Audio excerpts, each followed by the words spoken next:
Law complete झालंय, एआयबी द्यायचा विचार करतायत. तुम्हाला माहित आहे एआयबी ची ऍड ही लवकरच येऊ शकते. लवकरच परीक्षेची तारीख देखील डिक्लेअर होऊ शकते. जर का तुम्हाला परीक्षेचा सिलेबस, परीक्षाचा अभ्यास कसा केला पाहिजे याबद्दल काहीच आयडिया नसेल, तर ह्या व्हिडिओच्या शेवटी तुमचे सर्व डाउट्स हे नक्कीच क्लिअर होतील. Hey everyone, welcome back to my channel. I am Neha and you are watching think lawfully. AIB म्हणजेच ऑल इंडिया बार काउन्सिलची एक्झामिनेशन. जेव्हा तुम्ही तुमच्या स्टेटच्या बारा रजिस्ट्रेशन करतात त्यानंतर तुम्हाला एआयबी ची एक्झाम ही देता येऊ शकते. एआयबी ची एक्झाम दिल्यानंतर तुम्ही ऑल ओव्हर इंडिया कुठल्याही कोर्टामध्ये प्रॅक्टिस करू शकता एक्सेप्ट सुप्रीम कोर्ट. कारण की सुप्रीम कोर्टात प्रॅक्टिस करण्यासाठी तुम्हाला ऍडव्होकेट ऑन रेकॉर्ड ही परीक्षा पास करावी लागते. आणि जर का तुम्हाला या परीक्षेबद्दल देखील काही माहिती हवी असेल तर आम्हाला कमेंट बॉक्समध्ये नक्कीच सांगा. आम्ही तुम्हाला माहिती पुरवण्याचा पूर्ण प्रयत्न करू. एआयबीचं प्रिपरेशन करताना तुम्ही सर्वात आधी एआयबीचं सिलेबस, त्याचबरोबर एक्झाम पॅटर्न या गोष्टी बघितल्या पाहिजेत. त्यासाठीच आम्ही तुमच्यासाठी एआयबीचं सिलेबस हे ह्याच व्हिडिओमध्ये अपलोड केलेलं आहे, जे नक्कीच तुमच्यासाठी फायदेशीर असेल. एआयबीची परीक्षा ही 3 तासाची असते. त्यामध्ये तुम्हाला 100 प्रश्न हे 100 गुणांसाठी दिलेले असतात.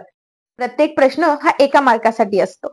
ह्या परीक्षेत कुठल्याही प्रकारची निगेटिव्ह मार्किंग नसते. त्याचबरोबर ह्या परीक्षेचा एक प्लस पॉइंट आहे की ही परीक्षा ओपन बुक असते. ह्या परीक्षेत फक्त तुम्हाला टाइम मॅनेजमेंट हे जमलं पाहिजे. ह्या परीक्षेसाठी तुम्ही विदाउट शॉर्टनोट वाले बैरॅक हे सोबत घेऊन जाऊ शकतात.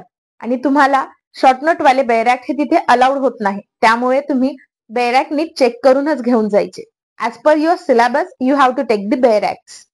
आता ह्या परीक्षेचा अभ्यास कसा केला पाहिजे? ह्या परीक्षेचा अभ्यास करण्यासाठी सर्वात आधी तुम्ही जे काही सर्व सब्जेक्टचे बैरॅक्स आहेत ते नीट वाचले पाहिजे. त्याचबरोबर तुमच्या कन्सेप्ट ह्या क्लिअर असल्या पाहिजे. त्यानंतर तुम्ही या बैरॅक्स मधल्या प्रत्येक सब्जेक्टचे जे काही टायटल पार्ट असतो, म्हणजे जिथे सेक्शनचे हेडिंग्स दिलेले असतात, ते नीट वाचले पाहिजे, जेणेकरून तुम्हाला आन्सर शोधायला परीक्षेच्या वेळेस सोपं जाईल. त्याचबरोबर तुम्ही जजमेंट्स, जे काही लँडमार्क जजमेंट असतात, ते नीट वाचले पाहिजेत. केस लॉजवर मागच्या काही वर्षांपासून खूप प्रश्न येत आहेत. तुम्ही जर का मागच्या वर्षाची प्रश्नपत्रिका बघाल तर सर्वात जास्त प्रश्न हे केस लॉजवर आहेत. तर तुम्ही त्याचा देखील नीट अभ्यास केला पाहिजे. शेवटी एवढंच सांगेल, नथिंग इज इम्पॉसिबल. तुम्ही काहीही करू शकतात.